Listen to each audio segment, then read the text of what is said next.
Before this video starts, if you enjoyed this video, there are many more like it already on the channel, with many more like it to come in the future, so subscribe. I am trying to hit 125,000 subscribers by the end of the year, so I would really appreciate it. I upload 6 days a week on this channel, so if you're looking for some consistent basketball talk, this is the place for it. Also drop a like on this video, it only takes 1 second and it makes a massive difference. So today I wanted to go unscripted on the topic of what a 4th championship ring would do for LeBron James's legacy. It seems incredibly likely now that the Lakers are going to be the team that wins the 2020 title. Now, we have not seen them play in the conference finals yet, and we don't even know who they're playing in the finals yet. However, if I was a betting man, I am confidently putting my money on the Lakers being the best of the last 4 teams remaining. I think they can beat the Celtics, I think they can beat the Heat, and I think they can beat the Nuggets. And actually, I do think the Miami Heat would give them a pretty good series. The Celtics not so much because they have no answer for Anthony Davis. But regardless, I think they would win the 2020 championship when that time comes. And I'm also going to take the presumption that LeBron James wins Finals MVP. There's a high likelihood that Anthony Davis wins it, but based on his track record, I'm going to assume that LeBron has the best performance and he is the one that wins Finals MVP. Though if the Lakers match up with, let's say, the Celtics, it's certainly possible that Anthony Davis just averages like 35 points per game over a whole final series. But LeBron James, in my opinion, is the 2nd greatest player of all time, and he has done that with only 3 rings to his name, which, when you consider a lot of the other all-time players that have had more rings in their life, that speaks to the other aspects of the game that LeBron has dominated in. The amount of MVPs he's won, the amount of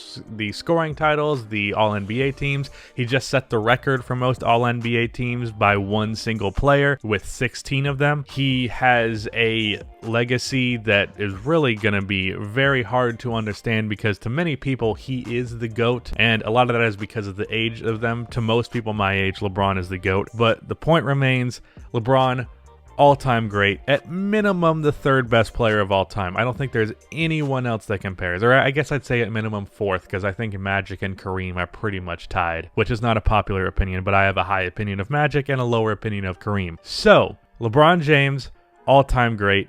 As we know, he has been trying for basically his entire career, and especially the last couple of years, to, as he's put it, catch that ghost who played in Chicago, aka he wants to pass Michael Jordan as the greatest player of all time. Now, apparently in his mind, winning that 2016 championship cemented him as the greatest of all time. I would disagree. I think that made it pretty clear to me that there was no one else that touched him besides for Michael Jordan, but it also was not a defining series where I was like, okay, he is now over Michael Jordan, because I thought he was pretty far from MJ. That series just got him a lot closer than he already was. So by that logic, a 4th championship, he's already close now, a 4th championship should put him over the edge. Well, I'm not so certain about that one because the way things are going, and I understand this is going to annoy a lot of people because they hate the idea of an asterisk on any kind of championship whatsoever, but the Boston Celtics and the Miami Heat, unless the Miami Heat are secretly just an all-time great team, and I mean, they could be, they're 10-1 in the playoffs right now, which is absurd, but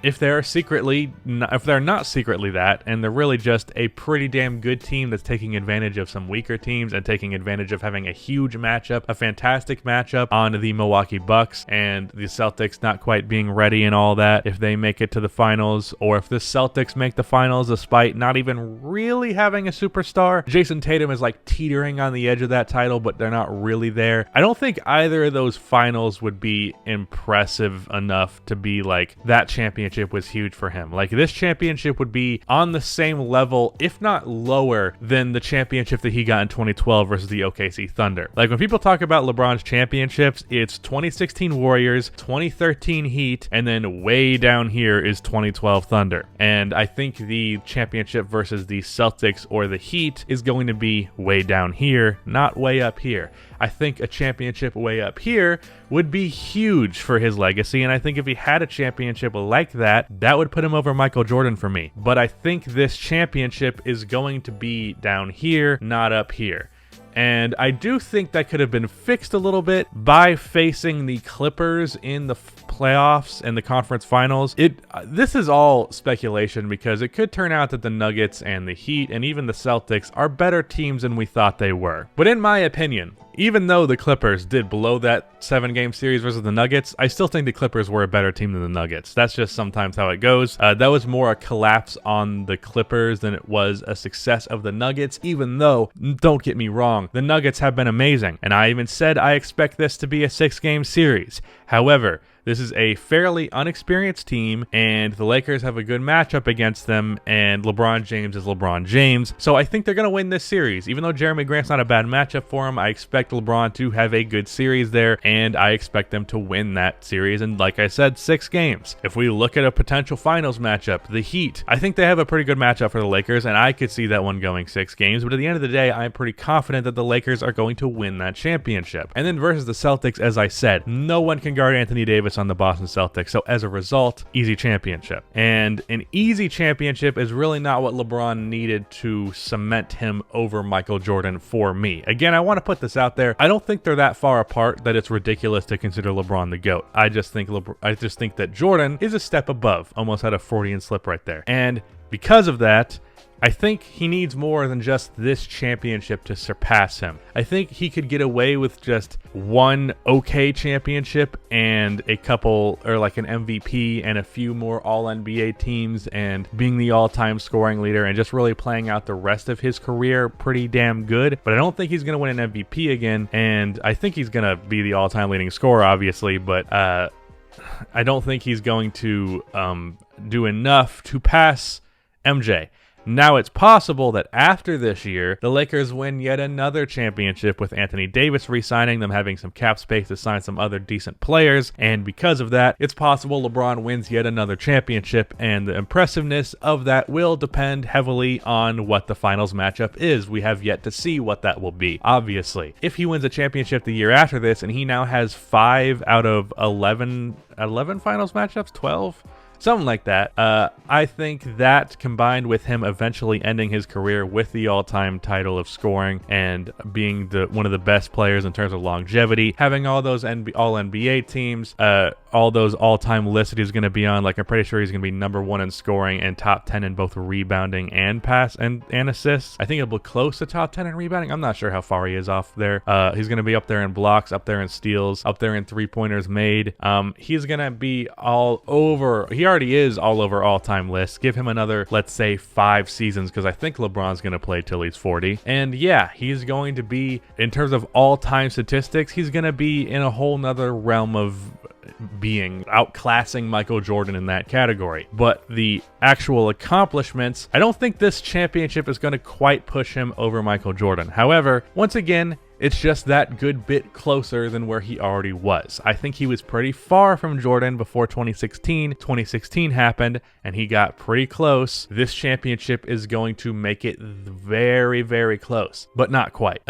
It will depend, however, on what we actually see. This is all speculation on how good those Miami Heat, Boston Celtics, and Denver Nuggets teams are. There's a chance they're better than I'm giving them credit for, and that championship will actually be more impressive than I am anticipating it being. Maybe some of his teammates aren't really showing up. Danny Green shoots 25% from 3 in the finals, which I would not be shocked by.